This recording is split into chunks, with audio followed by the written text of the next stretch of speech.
बिस्मिल्लाहिर्रहमानिर्रहीम। शुरू करता हूँ अल्लाह के पाक नाम से जो बहुत बड़ा मेहरबान नहायत रहने वाला है। दोस्तों, बहनों, भाइयों, बुजुर्गों, अस्सलाम वालेकुम। तारीख़ इस्लाम में हज़रत खालिद बिन वलीद की किस्त नंबर 90 में हम खुशामदीद कहते हैं आपको।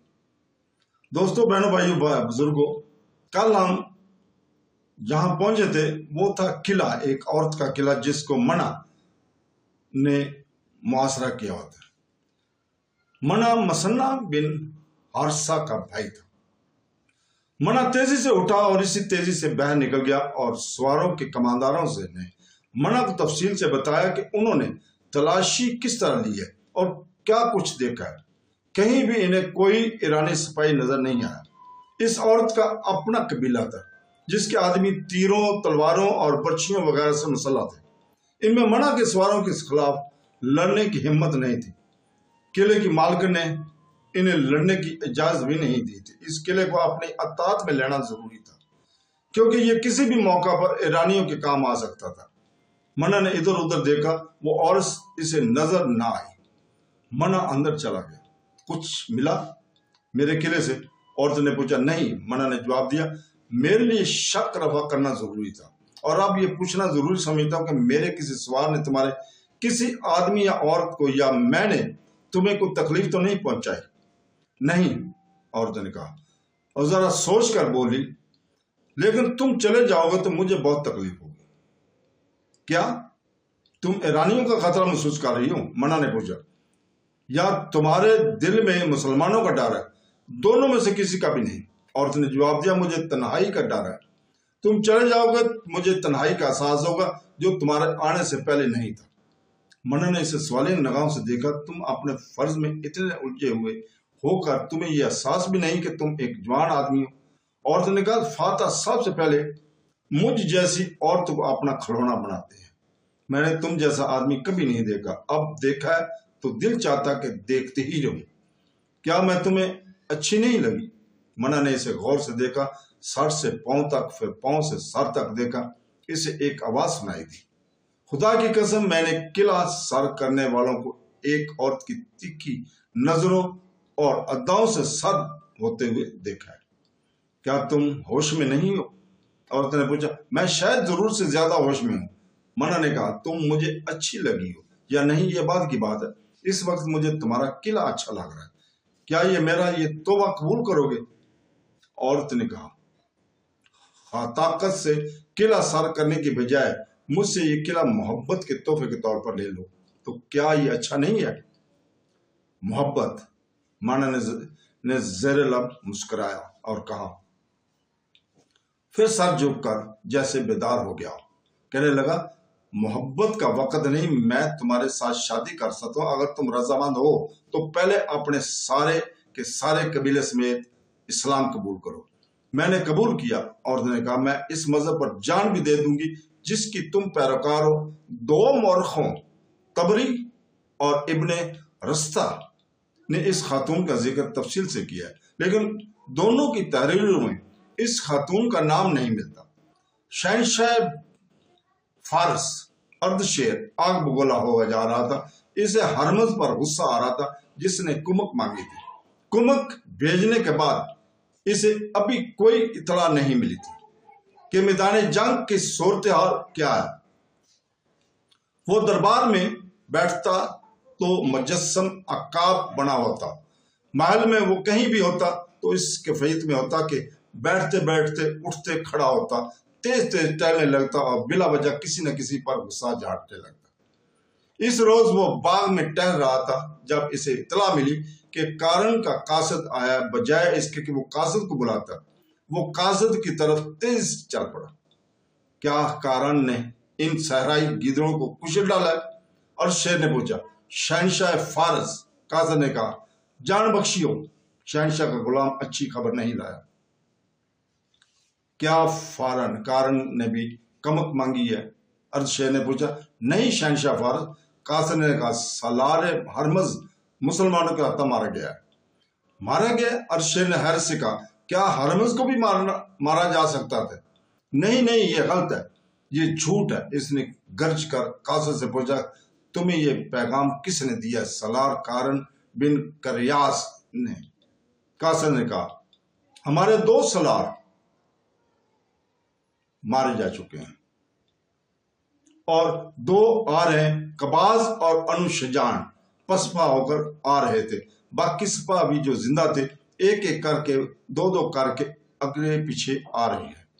دریائے ماکل کے کنارے وہ ہمیں آتے ہوئے ملے۔ انہوں نے بتایا کہ سالار ہرمز نے مسلمانوں کے انفرادی مقابلے کے لیے للکارا تو ان کا ایک سپاہی خالد بن ولید ہمارے سالار کے مقابلے میں آیا۔ سالار ہرمز نے اپنے محافظوں کو ایک طرف چھپا دیا تھا، انہوں نے مسلمانوں کے سالار کو گھیرے میں لے کر قتل کرنا چاہتا، انہوں نے اسے گھیرے میں لے بھی لیا تھا، لیکن کسی طرف سے ایک مسلمان سوار سرپٹ گھوڑا دوڑاتا ہوا آیا، اس کے ہاتھ میں برچھی اور دوسرے ہاتھ میں تلوار تھی۔ دیکھتے دیکھتے اس نے سالار ہرمز کے 6-7 محافظوں کو ختم کر دیا۔ اسی وقت مسلمانوں کے سالار نے سالار ہرمز کو گرایا اور خنجر سے انہیں ختم کر دیا۔ ارشیر کا سر جھک گیا اور آہستہ آہستہ محل کی طرف چل پڑا۔ جب وہ محل میں پہنچا تو اس نے یوں دیوار کا سہارا لے لیا جیسے اسے ٹھوکر لگی ہوئی ہو، اور گرنے سے بچنے کے لیے اس نے دیوار کا سہارا لیا ہوا ہے۔ وہ اپنے کمرے تک دیوار کا سہارا لے کر پہنچا۔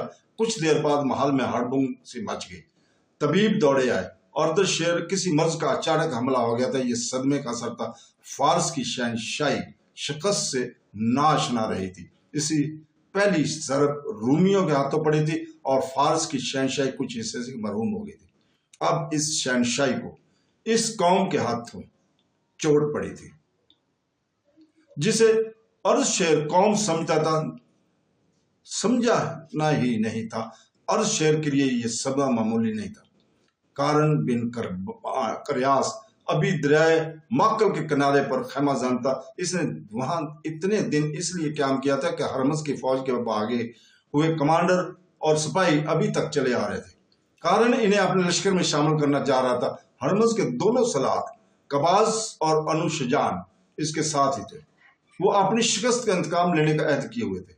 ان کے کہنے پر کارن پیش قدمی میں محتاط ہو گیا تھا۔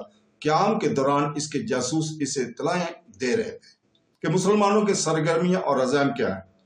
ان اطلاعوں سے اسے یقین ہو گیا تھا کہ مسلمان واپس نہیں جائیں گے بلکہ آگے آ رہے ہیں۔ حضرت خالد بن ولید نے جنگ سلاسل جیتنے کے بعد کاظمہ، ابلا اور چھوٹی چھوٹی آبادیوں کے انتظامی امور اپنے ہاتھ میں لے لیے تھے۔ جب وہ ان آبادیوں میں گئے تو وہاں کے مسلمانوں نے چلا چلا کر خالد زندہ باد، اسلام زندہ باد، خلافت مدینہ زندہ باد کے نعرے لگائے۔ وہ سرسبز اور شاداب علاقہ تھا۔ عورتوں نے حضرت خالد بن ولید اور اس کے محافظوں کے راستے میں پھول پھینکے۔ اس علاقے کے مسلمانوں کو بڑی لمبی مدت بعد ایرانی جور و استباد سے نجات ملی تھی۔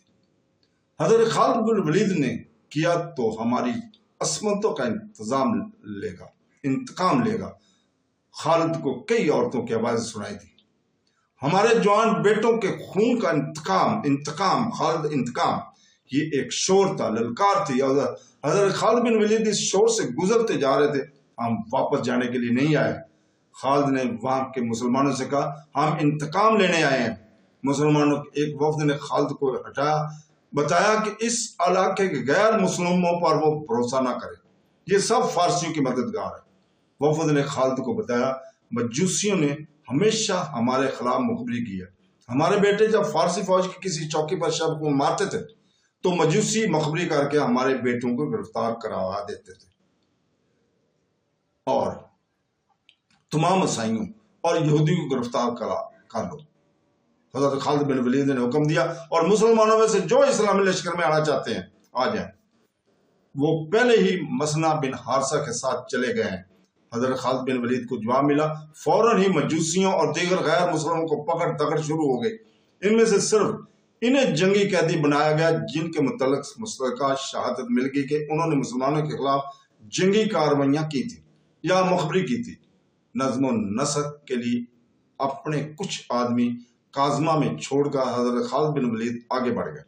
اب ان کی پیش قدمی کی رفتار تیز نہیں تھی کیونکہ کسی بھی مقام پر ایرانیوں سے لڑائی کا امکان نہیں تھا۔ حضرت خالد بن ولید اپنے جاسوس جو اس علاقے کے مسلمان تھے آگے اور دائیں بائیں بھیج دیے تھے، मसन्ना बिन हादसा आगे ही आगे बढ़ता जा रहा था।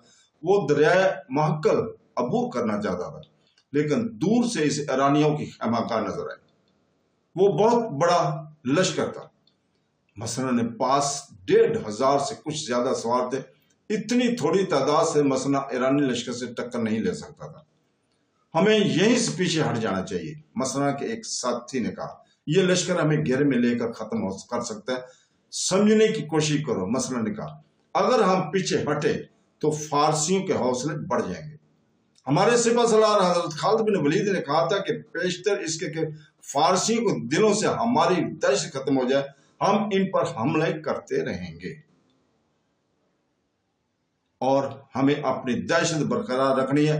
मैं आग की इन पुजारियों की फौज को यह तासर दूंगा कि हम अपने लश्कर का हरावल दस्ता हैं, हम लड़ने के लिए भी तैयार हैं। अगर लड़ना पड़ा तो हम इनमें से वही जंग लड़ेंगे जो एक मुद्दत से लड़ रहे हैं। जरब लगाओ और भागो। क्या तुम ऐसी जंग नहीं लड़ सकते? मसन्ना ने एक सवार को बुलाया और इससे कहा, घोड़े को एड़ लगाओ। सिपह सलार हजरत खालिद बिन वलीद का काजमा या अबला में होंगे। इन्हें बताओ कि मोक्कल के किनारे फारस का एक लश्कर पड़ाव डाले हुए। इन्हें कहना कि मैं इस लश्कर को आगे नहीं बढ़ने दूंगा और आपका जल्दी पहुंचना जरूरी है। तो दोस्तों, इसके साथ ही आज हम इजाजत चाहते हैं। आप कल इंशाअल्लाह ताला हम अगली किस्त यहीं से शुरू करेंगे, किस्त नंबर 91। और हम दुआ करते हैं कि अल्लाह ताला हमें कुरान पाक और सुन्नत रसूल सल्लल्लाहु अलैहि वसल्लम पर अमल करने की तौफीक अता फरमाए। आमीन सुम आमीन। अल्लाह हाफ़िज़।